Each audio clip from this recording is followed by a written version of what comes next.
예. 그게 제가 항상 이 비슷한 답변을 드리는 것 같은데요. 이런 교육 문제에 대해서. 일률적으로 얘기하기 어려운 것 같아요. 아이들한테 많이 달렸기 때문에 아이에 따라서 상당히 다르기도 하고. 근데 한 가지 조금 간단한 답변을 드리자면은 자신이 있을 때까지 하면은 어떨까 좀 그런 느낌입니다. 그러니까 연산이라는 거는 이제 제가 전에도 강조한 일이 있지만은 일종의 기초 체력 같은 거잖아요. 그렇기 때문에 이제 계속 체력 단련을 할 수는 없잖아요. 지겹기도 하고 그러니까 다른 공도 차고 싶고 뭐 뛸뛰기도 하고 싶고 뭐 줄넘기도 하고 싶고 그런데 계속 체력 단련하는 거 당연히 지겨울 수 있죠. 그런데 내가 다른 일을 할 수 있을 만큼 체력이 충분하다. 그 정도의 자신은 또 필요하잖아요. 가령 운동을 잘 하려면. 수학에서도 자신이 있을 때까지, 그러니까 필요하다면은 내가 할 수 있다 하는 느낌이 있을 때까지 하는 것이 중요하긴 한 것 같아요. 근데 이제 그걸 한 번에 끝나는 것 같지는 또 않거든요. 왜냐하면은 체력도 있다가 또 없어질 수도 있잖아요. 그래서 나중에 복습이 필요할 수도 있고, 가령 고등학교가 돼서도 연산이 자꾸 틀리는 현상을 스스로 볼 수도 있거든요. 관찰하고 나서 그때 좀 복습을 할 수도 있죠. 그러니까 저 같아도 지금 연산만을 한 지는 굉장히 오래됐죠. 그런데 그러다가 보면은 약간씩 틀리고 머리가 나빠지는 것 같고 그런 느낌이 들 때가 있으면은 간단한 훈련을 통해서 체력 단련하듯이 다시 연습을 하고 그런 것들도 하거든요. 사실 꼭 연산이 아닐지라도 기초 체력 단련 비슷한 수학을 한다는 얘기예요. 근본적으로는 자신 있을 때까지 하는 거지만은 그다음에 좀 복습할 준비는 돼 있는 것도 좋은 것 같다. 그렇게 말씀드릴 수 있을 것 같습니다.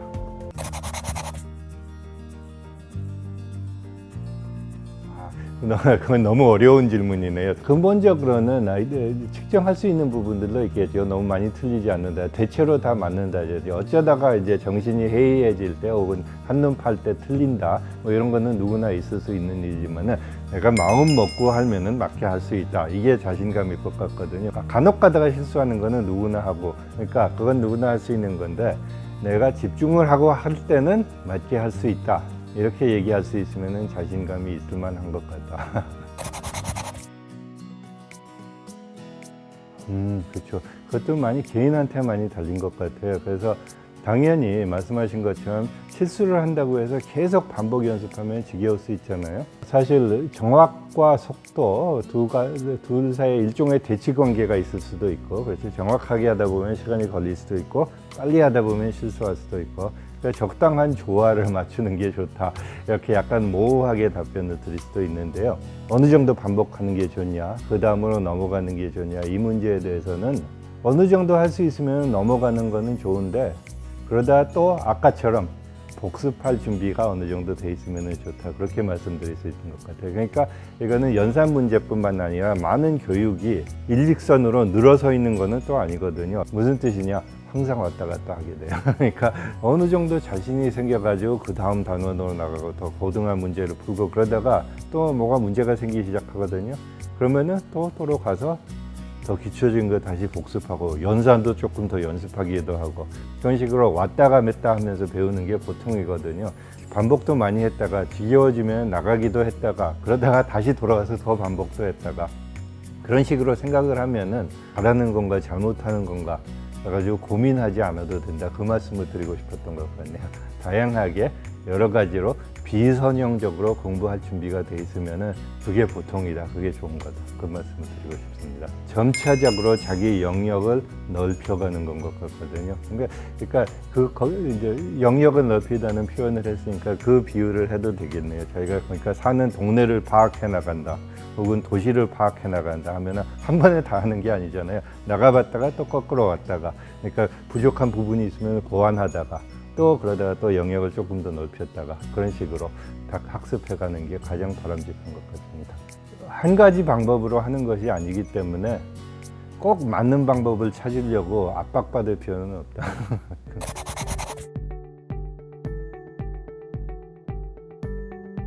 그러니까 같은 종류의 문제를 자꾸 실수한다.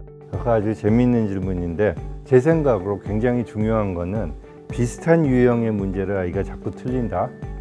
이거는 어떻게 보면 다행스러운 현상이에요. 비슷한 유형의 문제를 자꾸 틀린다는 거는 이건 분명한 패턴이 있는 거거든요. 그러니까 막 마구잡이로 여기저기 많이 틀리면 어떻게 할지 모르지만은 비슷한 이유 문제를 자꾸 틀리면은 뭔가 내가 파악할 만한 문제가 있는 건가 보다. 이렇게 해서 사실은 다행스러운 현상으로 생각할 수가 있어요. 우선. 그래서 그게 중요한 것 같고요. 그다음에 그걸 어떻게 대처를 하느냐. 틀리기 시작했을 때 아이들로 하여금 풀이하는 과정을 설명하게 하는 게 좋은 것 같아요. 분수 연산을 한다고 했는데 분수 연산을 자꾸 틀린다. 그러면 연산을 내가 한 단계에서 다른 단계로 넘어갈 때 말로 설명을 하면서 종이에 써내려가는 과정을 뭐 때문에 이렇게 하는 거다. 설명을 지켜보는 것이 도움이 될 것 같아요. 이게 쉬운 거는 아니에요. 귀찮거든요, 설명하는 거. 누구나 그냥 계산해서 답을 내면 되는데 왜 자꾸 설명하게 하느냐. 그러니까 수학을 설명하게 하는 것도 어떤 때는 지나칠 때가 있어요. 그러니까 이것도 너무 많이 활용하면 안 되거든요. 특히 아이들이 충분히 잘하고 거의 자동적으로 효율적으로 가고 있는데 자꾸 설명시킬 필요는 없는 것 같아요. 그런데 지금 말씀하시는 상황은 효율적으로 잘 나가고 있는 상황이 아니고 문제가 일어난 상황이잖아요. 문제가 일어난 상황이기 때문에 점검이 필요한 거죠. 근데 그 점검한다는 건 자기 자신이 점검할 수 있어야 되거든요. 그래서 자기 자신이 점검하는 데는 스스로 그리고 보는 사람한테 설명하는 것이 상당히 도움이 많이 되는 것 같고, 어린아이더라도 연습이 필요하고 설명을 시킴으로 해서 스스로 점검할 수 있게 만들고, 가르치는 사람의 입장에서도 어디가 문제인지 파악할 수 있게 하는 도구로서 설명을 권장하고 있습니다.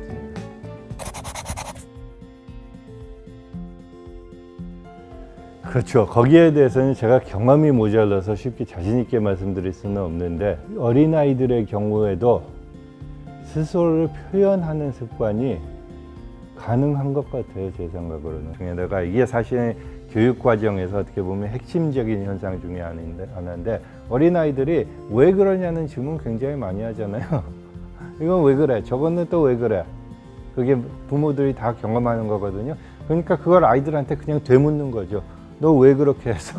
설명이라는 말 자체가 조금 복잡하게 들리지만 별게 아니고 아이들한테 물어보는 거거든요. 너 왜 그렇게 해서? 근데 물론 어린아이들일수록 뭐 커도 어른이라도 마찬가지지만 묻는 거를 부드럽게 물어봐야죠. 이제 너무 캐묻는 것처럼 꼬치꼬치 따지는 것처럼 물어보면 누구나 다 싫어하고, 어른이든 아이든.